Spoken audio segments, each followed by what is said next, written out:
It's time for the big three. We've got three stocks and three charts we're going to walk you through. Rick Ducat, of course, here to take us through the charts. And here to take us through her picks is Jessica Inskip, the Director of Investor Research at stockbrokers.com. Great to have you with us as always, Jessica. Rick, thank you as always for being here. Let's start with just a big picture thought on the market so far this week. We're now fully 1 week into the government shutdown. That we are. It takes me back to a speech that Powell gave a few months ago where he was speaking to relying on alternative data. And I think we can shift our focus to that as well. And what I'm looking for is signs of a cooling labor market, not necessarily deteriorating, but to give us that momentum that we need to continue on this path to rate cuts. That's important. That's what the market expects. That's what the bond market's seeing. For example, LinkedIn has a jobs report that has some alternative data that tells us hiring and quit rates, and that is showing still a cooling labor market. And to me, that's a good sign, and that's positive. Now, if Powell's going to utilize that, and that leads, of course, to some other issues, we need that government data. It's reliable. We need it to make decisions. It creates more uncertainty without that. However, thankfully, with the times of the internet, we do have some other means of data that can help make some better decisions that we can utilize with this path going forward. And just remember that we utilize those decisions or that data to understand how it impacts earnings, because in my view, the market moves on earnings potential. Everything else is an input into that equation. All right. So with that said, your first trade, I'm so curious here. IBM is your first pick. Did you pick IBM before or after we got the news of its partnership with Anthropic? Definitely before we got that news for the partnership with Anthropic. So IBM in 2020 actually went through a management change. They've shifted a lot of focus, and some of that focus was in AI. Now, when we think about IBM, they are very deeply embedded in enterprise architecture, and they have a consulting arm. And when I think about how AI is coming to life and that enterprise architecture, it requires governance and it requires regulatory compliance processes because of the way that the stacks are built. And IBM's partnerships, and they have other ones as well, they don't compete with those other AI models. They really have, I wouldn't call it a moat, but they are in the room because when decisions are made, because of that consulting arm that they have, and they're already deeply integrated with financial institutions and places that require that governance framework. Now, on top of that, what I really like IBM about is we are seeing a shift in really market structure with tokenization, and IBM has a solution since their 2020 changes where we're seeing into fruition. And I think tokenization and market access is going to be a bigger theme now outside of AI. I like to call it the efficiency rally, and IBM is a key component of that. So they have multiple revenue streams that are inclusive of AI, tokenization, and efficiency, and it's more of a play that can really even take out macro uncertainty because of their reoccurring enterprise workloads. It makes them a defensive play, yet they have exposure to AI, which requires and gives them some room for upside as well. So I really like IBM in this environment. I really like your efficiency rally. I'm going to borrow that with credit. That's a great term there. Yes, but please. Rick, as we look at IBM here in the chart, what are some of the technicals telling us here? Well, I mean, pushing into new highs today, we can see that we have crossed above this boundary that we established during our previous set of highs near about 295 or so. We did, during that decline, consolidate a little bit around 281, our light green line here, before we had our gap to the downside on earnings. Since then, though, a pretty swift recovery. It often can be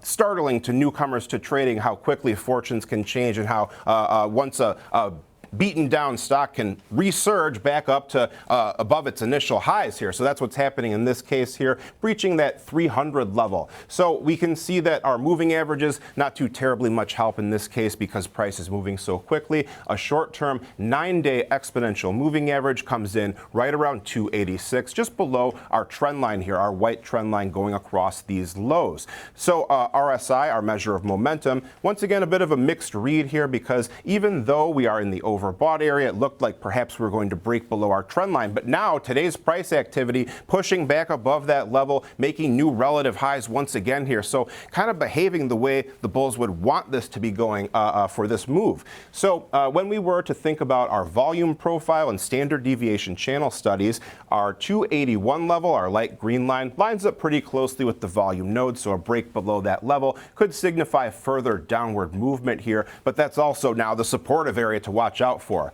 Meanwhile, price has topped out pretty close to our +1 standard deviation channel near 298. We are hanging out above that right now, though, so perhaps this could be the new supportive area to be on the lookout for. But also, the obvious place, 295, that would be one area to look for a retest here as well. 5-year chart, not really too much to say, just looking really strong, pushing into new highs, making a big move above those previous high points.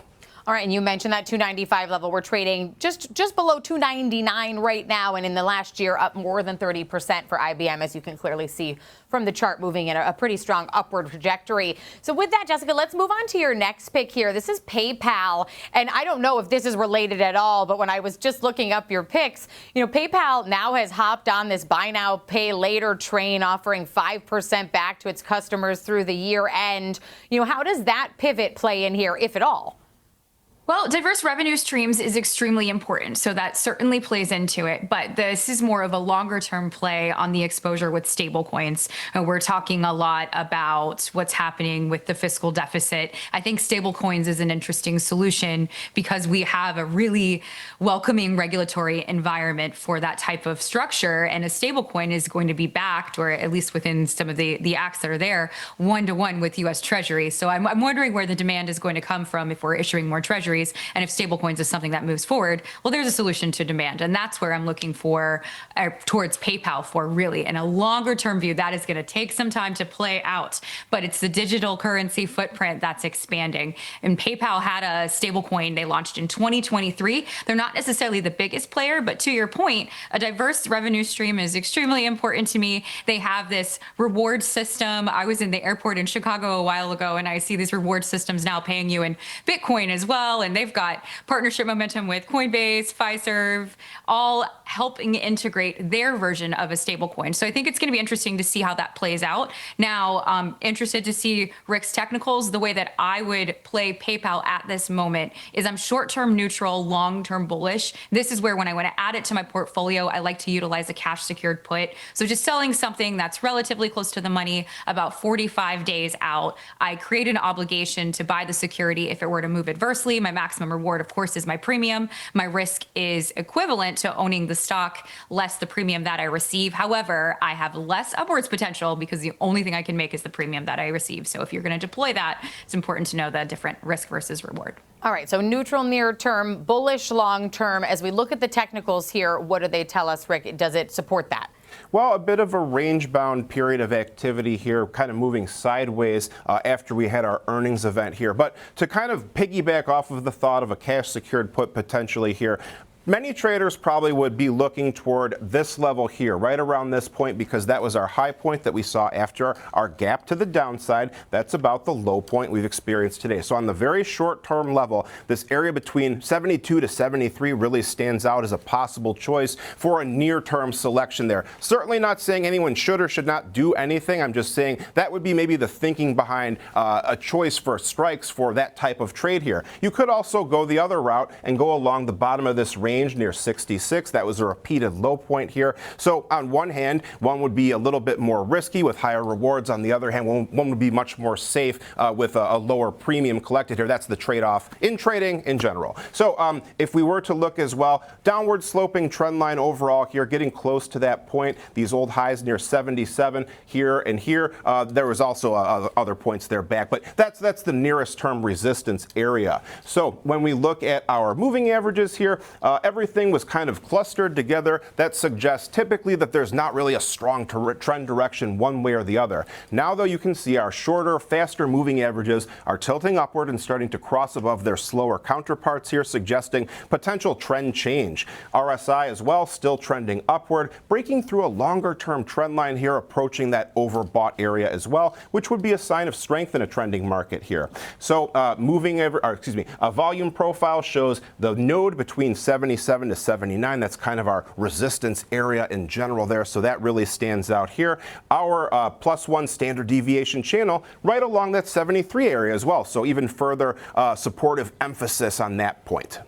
And PayPal up more than 4% right now on news of its new ads manager. They're going to offer small businesses a way to monetize their online traffic through retail media advertising there. So PayPal on the move up on that. And Jessica, I want to talk about your final pick here, Netflix. We're going to talk more specifically about Netflix again later in the show with George Tillis because they got an upgrade and a price target hike from Seaport. But, why is this one on your list? Yeah, so I run a couple of scans that I do weekly when I'm looking for my stock picks, and one of them is a growth scan, and I actually use Schwab Screener for this one, where essentially I'm looking at forward PE ratios relative to growth expectations and comparisons to the company's benchmarks and the overall market, and I'm looking for something that stands out. And Netflix was something that showed up on that list, so that's where this came from. And then diving deeper, you said the ad supported that's coming from Netflix. It's very interesting that from PayPal, that is what's happening with Netflix as well, is that's just expected to be material by 2026. And they're expanding into live events. And I'm noticing there is a lot of chatter around sports and gaming if we're looking at event contracts. Well, if not necessarily everyone is utilizing that, but Netflix is also getting into that game. So that seems like that's going to be a larger ad opportunity that will materialize and help with additional growth within Netflix. So it's really a beneficiary of that scan that I pull. Then that is supported by the fundamentals that I'm seeing. And it's very interesting that you're going to talk about that later on in the show. That shows those scans work. Yes, they certainly do it. That play you mentioned about the live events and the sports, that's a conversation we're repeatedly having for all these streaming companies and the media companies on the greater whole. But Rick, as we look at the technicals for Netflix, what are they indicating to us?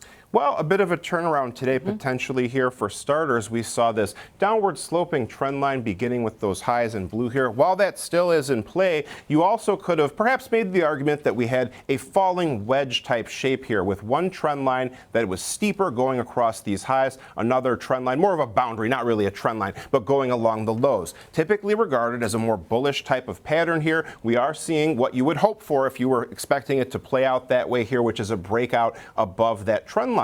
The next set of highs come in near 1230. That was a repeated high point before we started to decline. Notice as well that 1150, our green line, was a frequent point of support and resistance. If you were to give the accompanying other lower level, 1105 here, that would give you a rather broad range. 50 points is a pretty big range, but that would be kind of the danger zone if price started getting too far into that area here. Now we can see similar situation, moving averages clustered together, but price has not managed to crack above them just yet here. 1203 is about where our 63-day EMA comes in, so that could be a potential pivot point here. Another thing that's maybe not amazing for the bulls here is that the RSI has not broken above the 50 midline or this trend line just yet. Certainly not saying it won't do that or it can't do that, but a good sign for the bulls would be if price broke above the moving averages and the RSI broke above those levels simultaneously here. So that would be really what they would want to see more. Finally, volume profile point of control, right about where we are now. The heavy volume area starts to thin out right around those old highs that we mentioned near 1230 as well here. Very small volume node here near 1105.